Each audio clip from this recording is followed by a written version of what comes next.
Halo semuanya, sekarang kami berada di Rumah Atsiri Indonesia yang berlokasi di Desa Plumbon, Kecamatan Tawangmangu, Karanganyar, Jawa Tengah. Di sini kami langsung saja membeli voucher yang nantinya digunakan untuk masuk ke dalam Rumah Atsiri Indonesia. Dan apa aja sih yang dapat ditukarkan dengan voucher ini? Simak video berikut.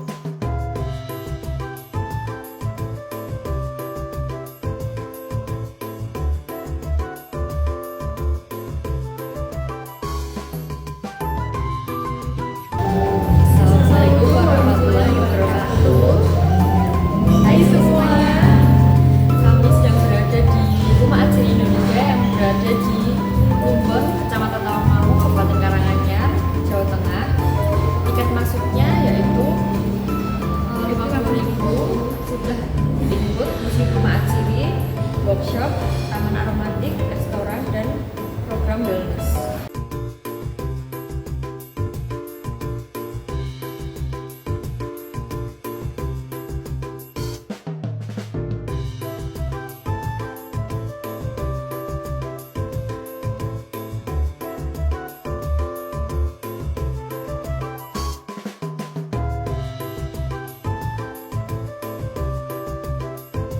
Di sini nanti akan dijelaskan oleh kakaknya tempat yang bisa kami kunjungi terlebih dahulu dengan menukar vouchernya. Tempat pertama yang kami kunjungi yaitu Taman Bunga. Di sini kami belum menukarkan vouchernya karena di tempat ini free. Dan nanti kalian juga bisa foto-foto sepuasnya loh di sini. Setelah puas foto-foto, kami menukarkan vouchernya untuk masuk ke dalam museum. Di sini satu orangnya seharga 38.500. Karena kami 3 orang, jadi totalnya 115.500. Di dalam museum nanti juga ada kakak tour guide-nya yang menjelaskan tentang sejarah dan proses pembuatan minyak atsiri, serta koleksi tanaman aromatik dan peralatan pengelolaan minyak atsiri. Museum ini juga memberikan edukasi tentang berbagai jenis tanaman atsiri dan pemanfaatannya, serta sejarah industri minyak atsiri di Indonesia. Jadi ini merupakan seni menanam yang asalnya dari Jepang, pakai bola-bola lumut. Nah, lumutnya ini kalau mau diganti pakai serabut kelapa kayak yang ada di atas ini juga bisa. Namanya jadi kokodama. Koko artinya kelapa dan dama artinya bola. Untuk tanaman apa aja yang bisa kita menggunakan cara ini semua jenis tanaman bisa, karena kalau yang di area ini pakainya adalah tanaman atsiri karena kita sedang ada di Rumah Atsiri Indonesia. Rekan-rekan ada yang sudah tahu apa itu tanaman atsiri? Belum? Oke, saya bantu jelaskan. Jadi untuk tanaman atsiri sendiri itu merupakan kelompok tanaman yang punya ciri khusus. Jadi tanamannya itu punya kandungan minyak di dalamnya. Nah, minyaknya ini itu punya sifat mudah menguap dan punya aroma yang khas. Minyaknya ini bisa kita ambil, bisa kita olah, bisa kita proses. Namanya adalah minyak atsiri, atau kalau orang-orang zaman sekarang ini malah justru lebih kenal sama bahasa Inggrisnya. Nama bahasa Inggrisnya adalah essential oil. Pernah dengar ya kalau essential oil? Kalau rekan-rekan di sini suka pakai minyak telur, minyak kayu putih, suka pakai parfum, minyak tawon, kemudian minyak ungu kayak BPO, itu bahan dasarnya dari minyak atsiri, teman-teman. Jadi secara nggak sadar kita ini udah sering pakai minyak atsiri.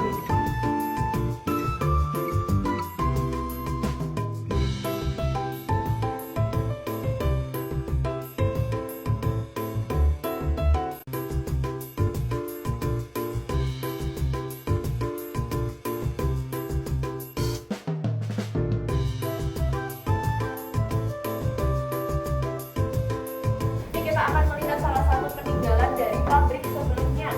Jadi rekan-rekan, untuk seluruh kawasan Rumah Atsiri Indonesia ini pada tahun 1963 dulunya merupakan pabrik penyulingan citronella atau serai wangi terbesar se-Asia Tenggara. Dulu pabriknya miliknya pemerintah Indonesia yang kerjasama dengan Bulgaria. Jadi untuk seluruh kawasan Rumah Atsiri ini bangunannya masih asli dari 1963. Termasuk yang kita lihat di depan ini merupakan tungku yang dulu digunakan untuk memanaskan air. Jadi air dulu dipanaskan di dalam tungku ini, kemudian menghasilkan uap. Uapnya itu nanti yang digunakan untuk penyulingan. Jadi penyulingan yang secara penyulingan uap. Dan kalau kita lihat di area tungku ini terdiri dari dua material batu bata yang berbeda. Yang satu warnanya oranye, yang satu lagi warna putih. Kalau yang oranye ini merupakan batu bata lokal yang biasa kita lihat untuk bangunan. didatangkannya dari Bali dan juga Kudus. Kalau yang satunya, yang warna putih ini namanya batu bata api atau batu bata vulkanik, didatangkan langsung dari Bulgaria. Punya kelebihan bisa menahan panas hingga 1300 derajat Celcius. Jadi memang harus ada penahannya supaya batu bata apinya, batu bata yang lokalnya ini gak hancur seperti itu. Sebelum jenazah ini dimupi atau dililit kain, nanti akan dibalurkan dulu seluruh tubuhnya menggunakan minyak atsiri. Selain itu, dulunya masyarakat Mesir kuno ini sudah kenal sama yang namanya parfum. Ini ada parfumnya yang dulu mereka pakai. Ini boleh dicoba, barangkali rekan-rekan penasaran, ini boleh diambil sedikit dan dioleskan ke kulit. Kalau mau diambil boleh, silakan. Iya, parfum dari zaman Mesir kuno. Jadi ada 4 ilmuwan yang mengembangkan parfum. Dimulai dari ilmuwan yang pertama yaitu Jabir Ibnu Hayyan. Beliau ini yang menemukan alkohol dari fermentasi gula. Kemudian ada ilmuwan bernama Al-Razi yang kemudian memurnikan alkohol tersebut. Baru setelah itu Ibnu Sina atau yang di barat ini lebih dikenal dengan Avicenna. Beliau ini mencampurkan alkohol dengan minyak bawang sehingga terciptalah sebuah parfum. Dari penemuan ketiga ilmuwan ini kemudian dibukukanlah oleh Al-Kindi dalam bukunya yang berjudul Kimia dan Parfum. Jadi keempat ilmuwan ini saling memiliki keterkaitan satu sama lain untuk penyempurnaan parfum. Dan Arab ini merucuknya pada Jazirah Arab atau Timur Tengah. Makanya nggak heran ya kenapa kok Timur Tengah ini cukup terkenal sama parfumnya, minyaknya dan wewangiannya, karena memang ilmuwan yang mengembangkan itu asalnya dari Timur Tengah. Seperti itu.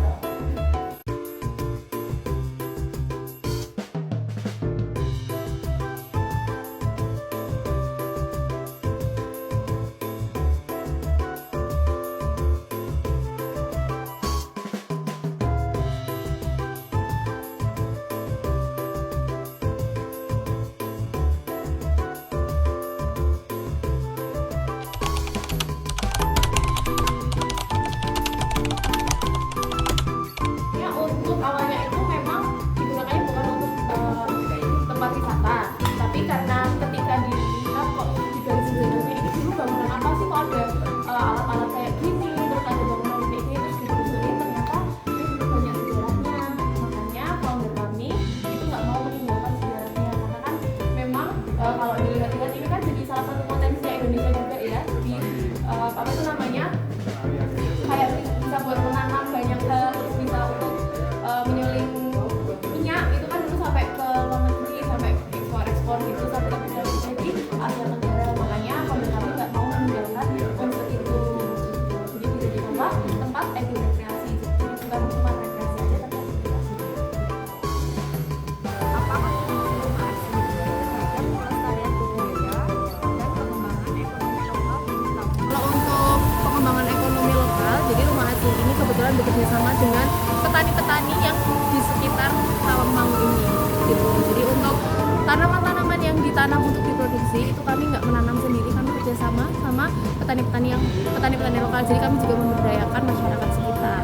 Terus sebagian besar orang-orang yang bekerja di Rumah Atsiri, kami menyebutnya workforce, jadi karyawan-karyawan di Rumah Atsiri ini memang orang-orang di sekitar sini, di daerah sekitar sini gitu.